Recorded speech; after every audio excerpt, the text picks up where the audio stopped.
Bishop Michael, and I suppose to work on and develop further the Westport-Aror Partnership, I call on Mary Angela now to speak to you.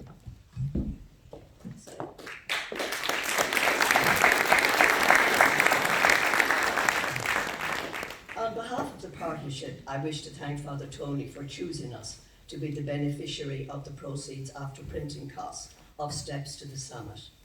Father Tony has been a staunch supporter of the partnership right from the beginning. Even after he was appointed to Athenry as parish priest, he not only maintained his connection with us, he motivated his new parish to set up a partnership between Athenry and an area in Tanzania. While on a visit to Aurora in 1987, accompanied by Johnny Fergus and Pádraig Doherty, both now gone to their eternal reward, he took the opportunity to visit his aunt, a missionary sister in South Africa. So it's no surprise that he's making this very generous gesture this evening. The Westport-Aror Partnership has its genesis in an RTE programme by the Whyte team concerning a partnership that had been established between Waterford and the people of Kitui, Kenya, in the late 1970s. Michael O'Donnell saw this programme and thought that as Westport had a proud tradition of giving a great number of priests, sisters and brothers to the mission fields throughout the world, the town was well capable of doing something similar. He and a like-minded friend, the late Liam Lyons, did some research with the Missionary Union of Ireland, who suggested 3 countries for consideration. The Medical Missionaries of Mary in Booterstown helped with the selection of identifying areas, not only of special need, but those where a positive contribution would be made, and so Aror, a small community in northern Kenya, was chosen. Michael and Liam called a public meeting, a group was formed, we were up and running. That was 1982. Our mission was to raise funding for the health centre in Aurora, which at that time was being run by Irish medical missionary sisters, one of whom became a very, very good friend of the partnership, Sister Bridie Canavan from Uachtarard. We commenced fundraising. Our first endeavour was organising a Christmas fast collection.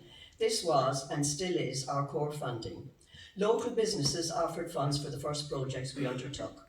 Solar lighting for the labour ward, replacing bush lamps, construction of latrines for the health centre and schools, and a donkey to carry water 3,000 feet up the escarpment into the village.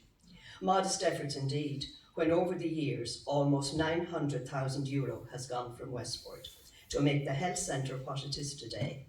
Working with the Diocese of Eldoret, it provides 28-bed inpatient department, laboratory diagnosis and analysis, nursing care, treatments for all common diseases including malaria and TB, antenatal clinic, delivery room and maternity ward, postnatal and early childhood clinics, vaccinations against childhood diseases, voluntary counselling and testing for AIDS, health education programmes, transportation to hospital in emergencies.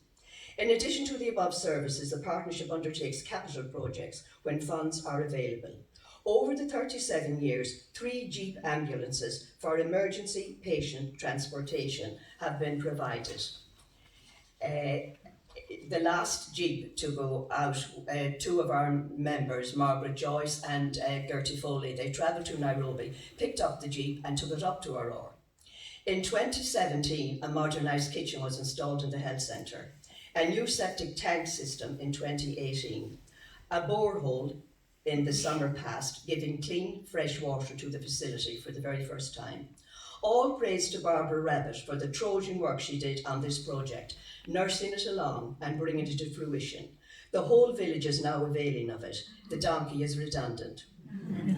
The partnership receives funding from many sources, businesses in the town and the local schools. The Sacred Heart School, Skelforic, Holy Trinity, St. Columkill contribute serious amounts every year.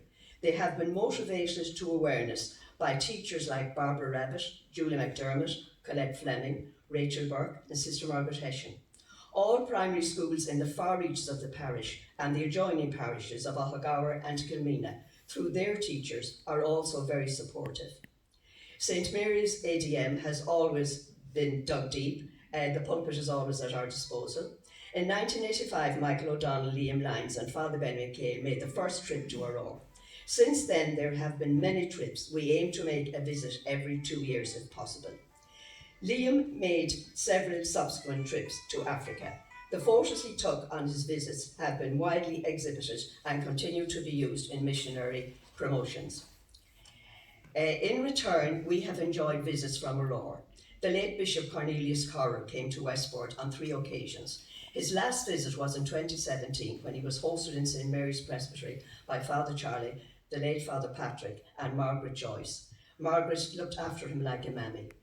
He loved to stay in the presbytery so much he wanted to stay another day or two, but his schedule didn't permit it. We were deeply shocked when news of his sudden death came through. He had just left us a little over a week. We have had visits from 2 Kenyan ambassadors and numerous medical missionary sisters. Due to diminishing numbers, the medical missionary sisters had to leave Aurora to be replaced by an Indian order, the Sisters of St Joseph of Tarbes. Now the health centre is being run by a staff that is entirely Kenyan. It's true to say that the partnership might not have survived without the medical missionaries of Mary. The support, encouragement, wise advice, friendship and kindness the sisters have shown to the partnership since its inception cannot be quantified. We owe them a great debt of gratitude. Sister Philomena Sheeran, Superior General of the Order in 1992 said, "You have given the sisters in Aurora the freedom to plan for tomorrow with the assurance and security that the work will go ahead. I see partnership as a very special ministry. It unites people across cultures and continents. It helps all of us, lay and religious, to continue to work for the good of all, rather than for our own selfish interests.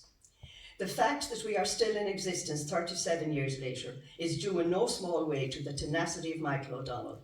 Whether he is dealing with the Irish Aid, the Kenyan Embassy in Dublin, or the Irish Consul in Nairobi, he will not take no for an answer. He is ably supported by his kitchen cabinet, Barbara, Gertie Foley, Lily Cunningham and Pat Cawley. Finally, as we come to the month of remembrance, let us remember Liam, his zeal and dedication. Pádraig Doherty, who left us so tragically this summer. In 1991, Pádraig volunteered to work in Aurora on a renovation project at the health centre. His loss to Maura and their boys and to us is immeasurable.